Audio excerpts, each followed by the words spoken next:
Hello, welcome to the new Copperhead Sam channel. Today's episode, we're going to try and conquer the controversy over the Confederate flag and Confederate monuments. So stay tuned. We'll be right back.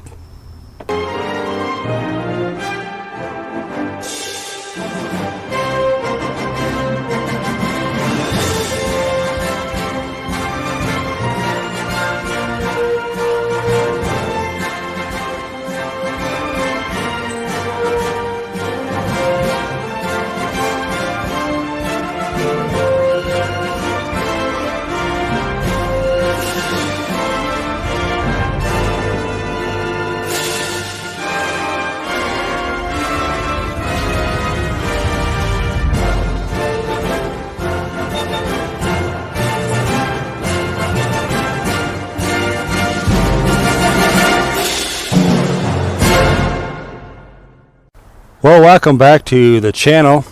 We sort of revamped what we're doing. We're now called the Copperhead Sam channel. Now, if you don't know what a copperhead was in the Civil War, go ahead and Google it, because I'm not going to explain it to you. But anyway, what we want to do right now is try and go over this whole thing about Confederate monuments, Confederate flags, try and tackle that situation. And we got some good interviews, I think, coming up from what we could find, what my editor could find. As for us historians, I have a degree in history from Bloomsburg University. And I can remember back when I was in college, one of my college professors said that we can't judge history from how we see it today. In other words, what's going on, we are judging stuff that happened back in the 1800s from a 21st century perspective. What we need to do is we need to go back and see it from their viewpoint, what they were experiencing, how they saw things. It's totally unfair for us to judge them from a 20th century view. I mean, think about it. How would you feel if people 200 years from now look back on us and judge us from their viewpoint? I know some of you say, I don't really care because I won't be here. But think about it. Anyway, let's check out this next clip. Historians have something different to say about public events from journalists, political scientists, and this is not because of what we know, it's because of how we think. There's something called historical thinking, which is what we teach our majors in college, and which we supposedly are very good at, and it's what we can contribute to public culture. When we talk about historical thinking, we're usually looking at the kinds of questions historians answer.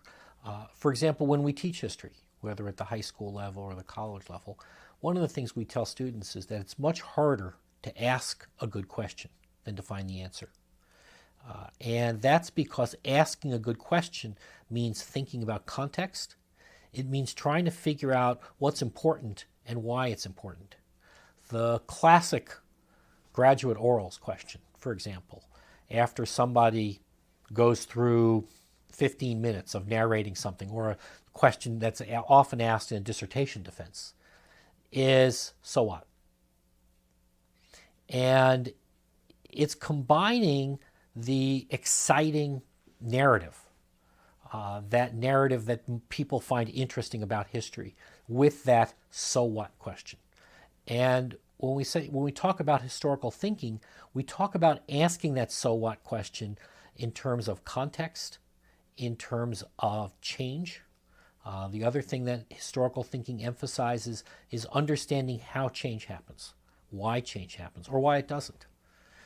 So any question, any aspect of public culture can benefit from these kinds of questions, from asking, how did we get here?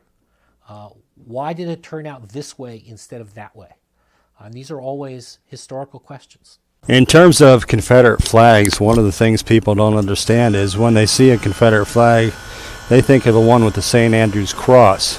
However, this was the first actual, and is, the Confederate flag. It was known as the Stars and the Bars. what most people see as the Confederate flag is this one right here. You know, they go from the Dukes of Hazzard and the Duke boys and what was on top of General Lee. That's not the Confederate flag. This is actually the Confederate battle flag. It's the St. Andrew's Cross. It was the flag of the Army of Northern Virginia. And there were other Confederate armies we can get into, had their own flags, the Army of the Tennessee, etc., etc. But that is the Confederate battle flag. That was the battle flag of the Confederate armies. That first flag I showed you, which was called the Stars and the Bars, that is the official Confederate flag. That is the flag of the Confederate government. Now later on during the war, of course, they developed other flags for the a combat situation. And one of the ones they did was called the Stainless Banner. And that was basically looked like this, except for the red part wasn't there. It was developed in May of '63. Now you can just think about it without that red thing there, just the white. On the battlefield, if it was held down, it looks like a flag of truce or surrender. So in March of '65, which was close to the end of the war, that's when they put that red edge to it. But that was another part of the battle flag. As I said, the official Confederate flag is that first one I showed you, the Stars and the Bars. These two flags are replicas of the first and second national flags of the Confederacy. This is the first national flag, also called the Stars and Bars. This was adopted in March of 1861 as the national flag of the Confederacy. Now that's before the war started. Now, when the war did start, they used this on the battlefield, but that proved to be pretty confusing. On a battlefield with smoke and fire and other confusion, it looked like the U.S. flag. And so after the first big battle of the war at Manassas, Virginia, they stopped using this on the battlefield. However, they kept it as the national flag for almost 2 more years. And in the wake of the failure of this one on the battlefield, they came up with other designs specifically for battlefield use. By May 1863, however, they completely did away with this one, and they came up with this one to replace it. This is the second national flag of the Confederacy. This was created by taking one of the battle flags. This square by itself was the battle flag of the Army of Northern Virginia. And they put this on a field of white, and this became the second, the new national flag of the Confederacy. It's sometimes called the Stainless Banner. Also no good for a battlefield. It had too much white on it. It could have looked like a truce flag, so they kept it off the field, but kept it as their national flag until March 1865, very late in the war, when they created a third national flag by essentially taking this flag, but then putting a red bar down one side of that flag to take away a lot of that white. So that flag was the third national flag of the Confederacy. This is the second national, and this is the first national. How is it then that the flag everyone thinks of as the Confederate flag is just part of that one? Right. That has more to do with what's happened since the war. This design, and really more often today we see it in a rectangular design, it just caught on as the emblem of the Confederacy. We can get into speculation as to why. One of them, though, is that this is Robert E. Lee's Army's flag, and Lee's Army was by far the most successful of Confederate armies. It's a striking design, and it certainly achieved the stated goal of being different from this flag and also from the U.S. flag. Now, I mentioned that we usually today see a rectangular design. That actually is the battle flag of the Army of Tennessee or the Confederate Naval Jack. And technically speaking, during the war, the square pattern was the battle flag of the Army of Northern Virginia. Another thing to comment about that is that sometimes that's called the Stars and Bars. That's not correct, at least in terms of what the Confederates, the terminology the Confederates used. The Confederates called this the Stars and Bars. I came here in objection to the way the thugs removed the Confederate cenotaph to silence them on Thursday. And also, it's been very rewarding to have a dialogue with some of these students and a few of their professors. Especially, not only did they remove the Confederate cenotaph, but they deemed it to be a racist object. Those ladies from the Memorial Association, they started building these cenotaphs. They knew that the Confederate Army was an integrated army, unlike the Union Army. Those monuments were built to red, yellow, black, white, and brown soldiers. It just so happened that these baby boys were here in the school studying. And William Tester, Miss Sherman's men, Ulysses S. Grant's men, came to the Southland of America with Abraham Lincoln's General Order 200 to take the theater of war to the innocent old men, women, defenseless old men, women, and children. Rape, rob, kill them, burn them out. Do anything you can do to break the spirit of the Southern folk, and especially the Southern Army. These baby boys knew that the men were away. They came out of their classroom to defend these people against the carnage that was taking place. Not only just the white folks, but the black folks as well. So to equate any of our monuments as racist, as Jim Crow monuments, is a lie. It is a continuation of the one-sided propaganda perpetrated from folks from the North. And most of the folks that I talked to today, I could tell right away that they were not from the Southland of America. And so I was here to have that dialogue as well as in support of Silent Sam. But although the amount of news coverage surrounding these monuments has begun to fade, statues like Appomattox and others still remain in place around the country. And in recent counting, the Southern Poverty Law Center notes that there are 780 monuments, more than 300 of which are in Georgia, Virginia, and North Carolina, 103 public K-12 schools and 3 colleges named for Robert E. Lee, Jefferson Davis, or other Confederate icons, 80 counties and cities named for Confederates, 9 observed state holidays in 5 states, and 10 U.S. military bases. But at the heart of this debate over monuments is a larger question about how and when we decide to commemorate history, and whose stories are told. Monuments, although they often fade to the background as we zip by them during our busy days, still carry tremendous historical and contemporary weight. But despite their often forgettable, or in the case of the citizen soldier statues, generic appearances, monuments shape the public narrative of nations. They exemplify how we create the stories we tell ourselves and each other about our collective past. This also brings to light who history belongs to, by highlighting and heroizing some, while others are maligned, harmed, or altogether ignored. And that's largely because those symbols don't just mark a particular event or moment. Rather, they elevate something by occupying public space, celebrating or denigrating the narratives of individual historical actors, and bringing into view exactly who history is supposed to be for. And the other thing people don't really understand is why the Civil War was fought. People believe that the North was fighting to free the slaves. The South was fighting to keep slavery. If you believe that, I hate to tell you, you're wrong.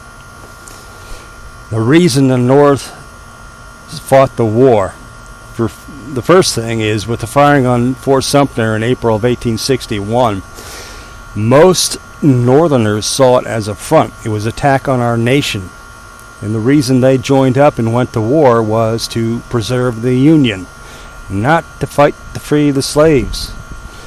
The average Confederate soldier did not own slaves. He was not fighting to keep slavery. What he saw was an invasion of his country, an offense to his rights. Even when the Emancipation Proclamation came out in January of 1863, and that's when Lincoln converted it from a war to save the Union to a war to take away slavery. So it was a political move. And in fact, and I'm going to say this in its historical context, so don't take it the wrong way, one Northern soldier said, "I would rather lay hair and let moss grow over me than to fight to free the niggers." And that was true of the most Northerners. They didn't want to have the slaves free, because what's going to happen if the slaves are free? They're going to come north, they're going to take our jobs. So the average Southern soldier was not fighting for slavery. That is a misnomer. He was fighting for his country. And back then, in the 19th century, your country was your state. That's why you see a lot in the Civil War was fought mostly by volunteers. You'll see Pennsylvania volunteers, Massachusetts volunteers, Georgia volunteers, North Carolina volunteers. It was about your state. And that's another misnomer. So now we're going to see Mr. Eddington here, and he's going to explain a little bit of things here. Young black girl chose me as the person that she wanted to do a Black History report on. And God bless her school and her teachers who've invited me to Louisiana, and I hope I get the opportunity to go. And one of the things that this baby said to me was, you know, something's not right about this. Right down the street here, my grandmama's best friend has got a huge flagpole with the Confederate flag flying. And Mr. Edson, I've been reading about you, and I'm so sorry that when you came through here, I didn't get the chance to march with you, but I'd missed a certain amount of days in school and had to. And she talked about all her friends and all her black friends. These children want to know because they see something that's not quite right. It's not quite like these people keep saying that it is. And I, you know, I'm so very glad that I had the opportunity to influence a great deal of them. Of course, many of my babies get in trouble because of the fact they say, well, Mr. Edgerton's carrying the flag. So I have a great deal of faith in the South.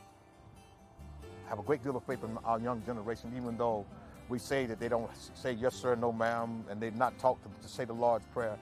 But I'm going to tell you something. There's a resolve in Southern people, young and old, that will come a day that worm will turn, and the truth will be known here in the Southland of America about what happened. King Galilei, an African king, who told James Wilmot, an agent of the King of England, that if a white man came round there to Africa to buy slaves, he was going to sell them. If he didn't sell them, he was going to kill them. And to go back and tell the king that no amount of money he could send him would induce him to end that slave trade. All you have to do is just say the word slavery, and it's been a situation where Christian white folks in the South have held their heads down because the whole institution of slavery has been blamed solely on Christian white folks in the South, and the whole world acted as though it didn't participate, and the whole world did participate, and especially those Africans. And now children want to know real answers. They want to know why you sit and call their grandfathers all these demonic and evil. They want to know these things. And the other thing that they see is they see certain things happening with each other. Because, you know, black folks and white folks in the Southland of America, we've been family in lieu of slavery for a long time. And I think one of the very reasons why those men chose this flag, even though most of the Southerners felt like that the Yankees should have been the ones who came up with another flag, another battle flag, because they had a great deal of ownership in the United States flag, just for the war of succession against England. But when they chose this flag, they chose the flag because of its history. I mean, this flag has been used to fight tyranny for a long time. In Vietnam, many times when young black men found themselves in a firefight and lost from the troops and didn't know where they were going, when they saw that flag flying, they knew that there was some Christian Southern black boys or white boys down there, and they knew that they were going to be all right. The Korean conflict, the United States flag could not be flown. They wouldn't allow it. But my God, the Christian cross of St. Andrew was flown proudly over American troops.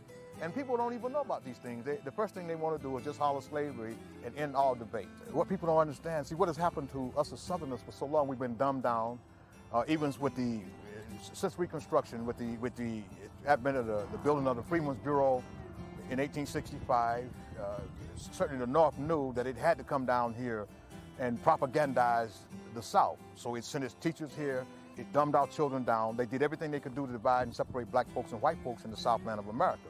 You spend 150 years trying to wonder, why are we going through all these problems? Why all this hatred?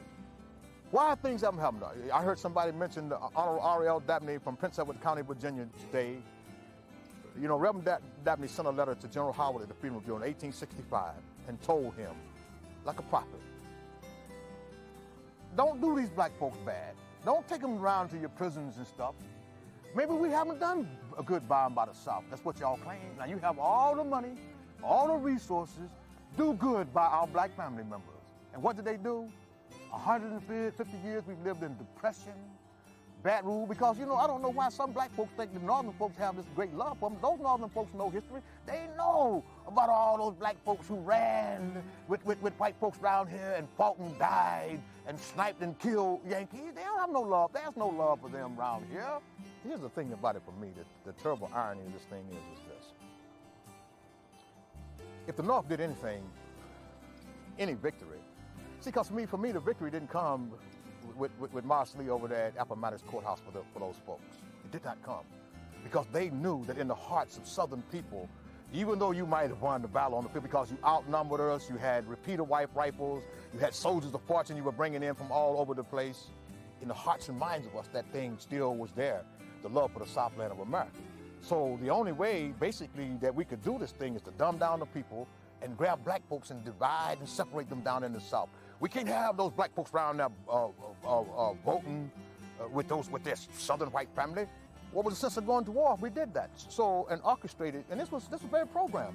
People think this is a mistake, or it's just something accidentally happened. This is an ongoing Cold War that was instituted by these folks from the North to divide and separate us. Most of these black babies, all of these black babies, they talk about Black History Month. How are you going to separate Confederate history and Southern history from black folks? But they don't talk about Levi Carnine, Reverend Mac Lee, Hope Collier, John Edgerton. They don't talk about these folks because, I mean, these are black heroes who fought very bravely. Reverend Mac Lee said, the bodyguard to the Honorable General Robert E. Lee, who built more churches in the North and Southland of America than any other minister I know of, he told his people, after he'd educated himself with the money that General Lee had given him, keep your faith in God, buy you some land, get yourself educated, and beyond all else, put your faith and trust in the white man in the South, no other, because he knew what was in the hearts and minds of Southern people. There's a love that exists in the Southland of America between black folks and white folks. It's hard to explain to folks. It's a whole lot different. The biggest tragedy of all, the whole world wants to associate the Ku Klux Klan or any hate organization with my flag. These folks talked about Nathan Bedford Forrest, one Confederate soldier who said that slavery was a curse on the white people in the South. While slavery might have been a curse on the white folks in the South, it was a blessing for many of us who wear this color. Now some folks will say, well, Uncle Tom, what you talking about? But let me tell you something. When my great-great-grandmama Hattie Edgerton stood on those shores in 1788 on her way to the Honorable T.R. Edgerton family in Rutherford County, North Carolina, I'm so glad she didn't get left behind. Those Africans didn't like us then. They don't like us now. The only people that ever showed any love for us is those same white folks in those cotton fields and cornfields that we live side by side and call ourselves family. And I'm not here defending the institution of slavery because slavery was bad when Jesus Christ walked the earth. It's part of man's inhumanity to the man. It crosses all colors, all religions. But you know, there's something happening here in the South. People think that because they have attacked us and tried basically to commit cultural genocide toward us, telling our babies they can't use the word Confederacy. You know, there's a resolve. We always talk about how we think these babies are losing their manners and they're losing their southernness, but I'm going to tell you something. There's a resolve in those children, much like their grandfathers that we see buried around here. They want to know, and now they have these things called computers. These babies start plugging in these things, and these teachers can't get away with that stuff they used to get away with about, you know, our ancestors were demonic, slavery. When these children get the truth, they're going to demand that whoever's sitting in that White House get right on up and go right on down to the Treasury and return some of that stealing that took place around here. I'll tell you about that. And not only are they going to demand that they bring back some of the stealing that took place around here in the Southland of America, these babies are going to demand that somebody that walks down there to that education department, that the United States Department of Education, that they tell the real truth and restore the honor of our Southern family down here. We can't embrace our heritage, our ancestry, because the bottom line is this here. Yankees don't want you to know the truth. If you know the truth, you got to pay back all that stealing. A lot of folks got to pack the bags. You got to give back all the honor that you took from black folks and white folks around here in the Southland of America. I am so very, very proud of my heritage and my ancestry. God, in his infinite wisdom, could have sent my grandmama someplace else as a slave. But he sent her to the greatest country. He sent her to the Southland of America. And I sure am so very glad for that. If it hadn't been for the skills that white folks taught black folks around here, that so-called freedom that we got with the second 13th Amendment, when they just set folks loose and said, now you're free. Free to go where, to do what? If it hadn't been for that white master said, come in here, sit down, John. They burned out all our property. Our money is no good. All the animals are gone. But we family. Let's work together to make this thing survive and work again. And they did. And they did.